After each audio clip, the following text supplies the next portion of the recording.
Türkmen, ne haber? İyidir, senden ne haber? İyi bende. Türkmence hayvan isimlerini öğrenelim mi? Tabii ki de. Ata ne diyorsunuz? At. Eşek? Eşek. Koyun? Koyun. Diğer üçü aynıysa o zaman kedi de aynı. Değil mi?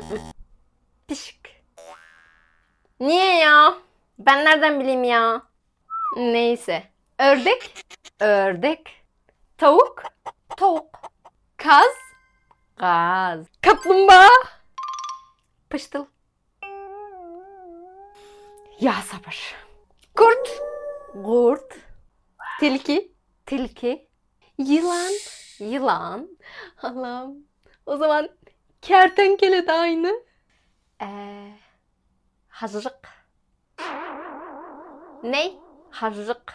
Son şansımı deniyorum. Benzemezse? Tamam. Kuş. Kuş. Kelebek. Kevelek. Karınca. Karınca. Örümcek. Ney? Gel buraya, geberteceğim seni.